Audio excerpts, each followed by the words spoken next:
Yo, let me tell you about one of my favorite themes of the Bible. Boom! It is not good for man to be alone. That's Genesis 2:18. Another one. Boom! Whoever isolates himself seeks his own desire. He breaks out against all sound judgment. That's a nice one from Proverbs 18. And the pièce de résistance, Proverbs 27:17. Iron sharpens iron, and one man sharpens another. Mwah. What a short, elegant way to describe the value of relationship and communication between humans. I sure am glad I live in a society that respects human contact as an essential aspect of life and not an inefficiency to be optimized away for the maximization of personal convenience and economic profits. Yeah, I expected this, you expected this, we all expected this to happen, just maybe not so quickly. The clankers are our companions now, our therapists, our friends, our lovers. But what's so wrong with having a chatbot as a companion? I mean, sure, there have been hiccups, but let he who has never told a friend to kill himself throw the first stone. I mean, this is new technology. The issues will get ironed out of... I can't even finish this sentence. Sure, over time, models will get better at approximating what a human sounds like. But we were literally created in the image of God. We have the Holy Spirit inside of us, guiding us, informing what we say and do, even when it defies objective reasoning. AI models, on the other hand, have Sam Altman superimposed over a giant mountain of money. Even when the models are perfected, the best they will ever be able to do is approximate how the internet, plus a trillion-dollar company, thinks a normal person should act. And that's not good enough. We were created to fellowship with one another, not just because it's nice, but because it's essential for making you a well-rounded human and a well-rounded follower of Christ. And fellowship isn't limited solely to, Bible studies and conversations about God. When you spend any time with someone, regardless of the conversation topic, you're influenced by the way they talk and the way they act and carry themselves. Every minute detail of communication and interaction influences who you are. Essentially, you become who you surround yourself with. I mean, there's a reason I still talk with the cadence of a Roblox wiki page. And there's a reason people are starting to use words like delve and underscore way more than they used to. Every time you interact with an AI instead of a person, instead of being sharpened like iron, you get dulled like, sodium? I don't know. Instead of being influenced to live out Jesus' example, you just get influenced by a robot to live like a robot. And to state the obvious, it's not exactly good to be influenced by something that's not even allowed to acknowledge that Jesus is the Son of God. But maybe you're feeling all smug right now because you've never touched an AI chatbot in your life. You are free of the influence of the clankers. And for you, I have just one question.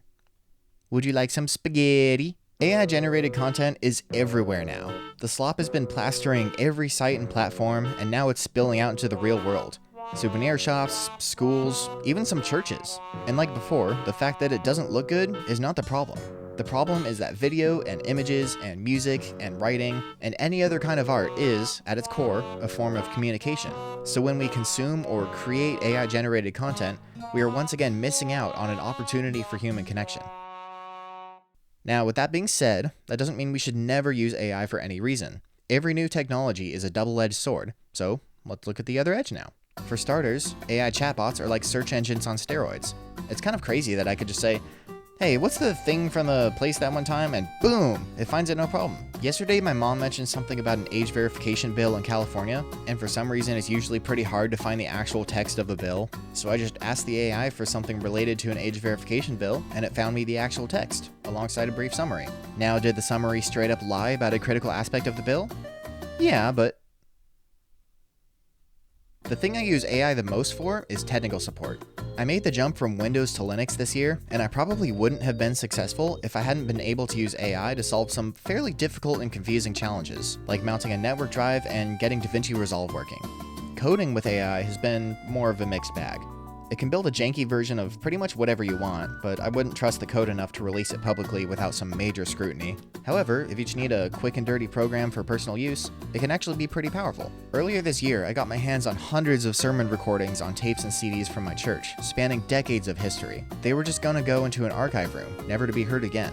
But I wanted to see if I could digitize them somehow. I used AI to build a command line program that could automatically archive each CD from start to finish by ripping the CD, normalizing the volume, adding in metadata, and even using an AI transcription model to generate subtitle tracks and transcriptions for each sermon. This has been really useful for identifying when a sermon is mislabeled. which happens a lot. Like, is this a 1 or a 0? I can't tell, and there's like 20 of these. From there, it drops the finished recording into an RSS feed, so you can just download and listen to the episodes like it's a podcast. This project is the one that decisively proved to me that AI can be used for good.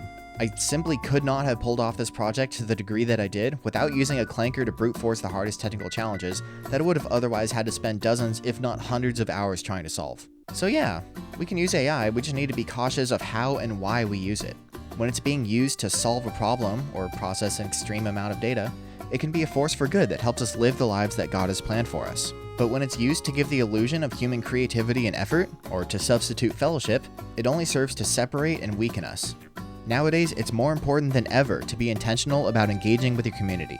One of the best verses I found while preparing this Devo is Hebrews 10:24-25. And let us consider how to stir up one another to love and good works, not neglecting to meet together, as is the habit of some, but encouraging one another, and all the more as you see the day drawing near. Really try to take this passage to heart this week. Stick around and chat after church services. Join a life group, or small group if you haven't already. Reach out to some people you haven't talked to in a while and see if they want to meet up. Right now, AI is being used to replace humanity, instead of being used to empower us and bring us closer to God and each other. We should be using AI as a tool for solving technical problems, not for replacing what precious few opportunities for human interaction we still have.